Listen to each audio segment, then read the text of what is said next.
The main question is to prove that at terminal velocity, resistive forces are equal and opposite of the gravitational force acting on the ball bearings. Our goal is to determine how long it takes for each ball bearing to reach terminal velocity.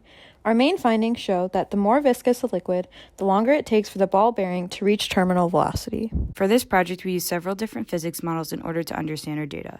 From what we have learned in LB 273 thus far, we know that viscous and drag forces are both resistive forces. Additionally, we were taught that Newton's third law is that for every action, there is an equal and opposite reaction. This helped us come to the conclusion that at terminal velocity, the sum of both our drag and viscous forces would be equal and opposite to the gravitational force on an object. Terminal velocity would then be reached when the velocity of an object is constant, meaning there's no acceleration. Some assumptions that we can make from this lab is that the mass of the ball bearings remained constant throughout all 3 trials. All liquids used were pure and not contaminated, and our data from Tracker gave accurate readings throughout all 3 trials. For our experiment, we used the same metal ball bearing for all trials conducted. The mass of our ball was 8.36 grams, and it had a radius of 0.005 meters. This ball was dropped into 3 fluids, isopropyl alcohol, water, and corn syrup, with varying densities. A ruler was used in order to measure the height in which the ball was dropped during each trial. This height was held constant throughout all 3 trials. A representation of our setup is displayed in the picture to the right. Here you can see the system schema, which includes the ball bearing, earth, and fluid, whether that be isopropyl alcohol, water, or corn syrup. Additionally, there are 2 force diagrams. Figure 3 shows what the force diagram would look like when the ball bearing has been initially dropped. You can see that when adding the forces, drag and viscous together are less than the force of gravity, thus the ball is accelerating downward. Figure 4 shows that when the ball continues moving, it reaches a point in which the sum of drag and viscous forces are equal to gravitational force. This means that the ball has reached terminal velocity and will no longer accelerate. Here is a representation of the data we found when the ball bearing was dropped in isopropyl alcohol. For this project, we focused our attention on the velocity graph in order to find where terminal velocity was reached.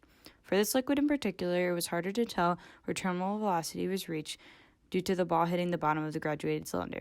However, for our calculations, we used the velocity at which acceleration was consistently 0, as this tells us the ball has hit terminal velocity. To the right, we have created energy pie charts showing that before the ball is dropped, there is only potential energy, but when it hits terminal velocity, internal and potential energy are equal. In the following slides, you will see the same energy pie charts for different liquids.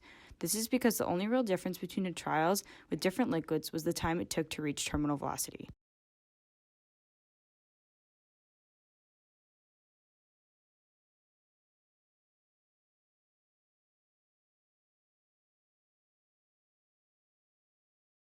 After collecting data, we used the velocity values to calculate the viscous and drag forces. The viscous forces calculated using the equation above are 1.98 times 10 to the negative 10 newtons for isopropyl alcohol, 7.54 times 10 to the negative 5 newtons for water, and 7.07 times 10 to the negative 3 newtons for corn syrup. The drag forces are negative 1.45 times 10 to the negative 5 newtons for isopropyl alcohol, negative 1.18 times 10 to the negative 5 newtons for water, and negative 2.33 times 10 to the negative 8 newtons for corn syrup. The force of gravity on the ball was found to be 0.0178 newtons. Theoretically, the sum of drag and viscous forces should equal the force of gravity, but when actually calculating the sum of the two, the values were different. Isopropyl alcohol had a difference of 0.0178 newtons, water had a difference in 0.0177 newtons, and corn syrup had a difference in 0.0107 newtons. Some of the many possible errors in this lab are that the amount of liquid in each graduated cylinder might not have been exactly the same, affecting the time it took to reach terminal velocity. Another error is the ball may have bounced on the sides of the graduated cylinder, affecting the time it takes for the ball to reach the bottom. In conclusion, isopropyl alcohol, because it is the least dense, had the highest velocity. However, we were unclear as to if the ball actually reached terminal velocity. Therefore, we used the velocity of the ball at the instant before it hits the bottom of the graduated cylinder in our calculations. Water, data-wise, was in the middle. It's less dense than corn syrup, but more dense than isopropyl alcohol. This fluid made for good control. Lastly, corn syrup, which was the most dense, had the highest viscous force.